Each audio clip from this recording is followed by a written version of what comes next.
Good evening, I'm your host, and this is Libo News, where we take 48 hours of American chaos, run it through a sarcasm filter, and serve it back to you hot and slightly overcooked.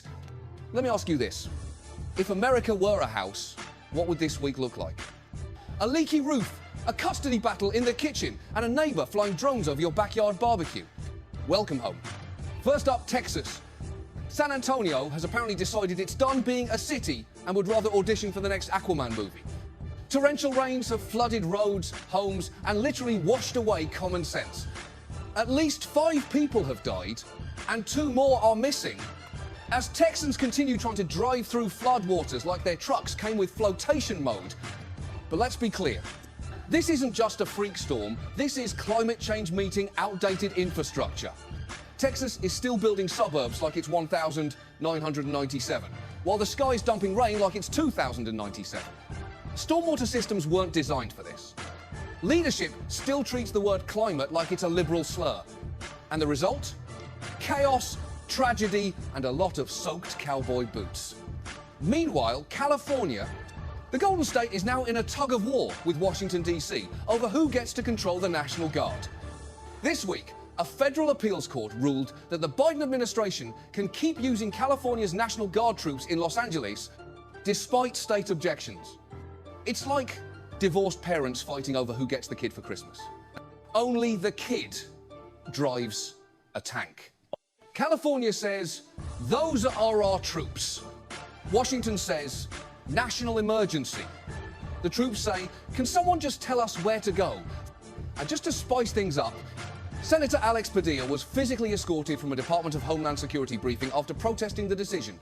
Because nothing says healthy democracy like politicians getting kicked out of meetings with security standing by. At the heart of it, federal control versus state sovereignty.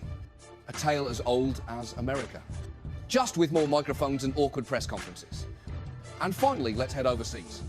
Because the Middle East is once again doing that thing where it grabs the world's attention and doesn't let go. This week, Israel launched strikes on Iranian military positions. Iran responded with drones. Lots of drones. The US? We knew it was coming. And what did we do? Basically, watched.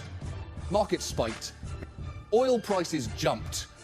Americans asked the real question, is this going to mess with my gas prices and brunch plans? Our foreign policy right now is like that friend who says, I don't want drama, then shows up with popcorn and starts narrating. Let's recap. One state is underwater. Another is in a federal custody battle over soldiers. And the Middle East is buzzing with drones like it's auditioning for the next Transformers movie. Just another 48 hours in the United States of, wait, what? If you survived all that without screaming into a pillow, congratulations. You have the emotional strength of a caffeinated golden retriever. So hey, if you like your news hot, messy, and just a little bit sarcastic, smash that like button, hit subscribe, and leave a comment telling us which part of America's meltdown made you question reality this week. And if you want to support independent chaos coverage, donate via PayPal at Libo 191.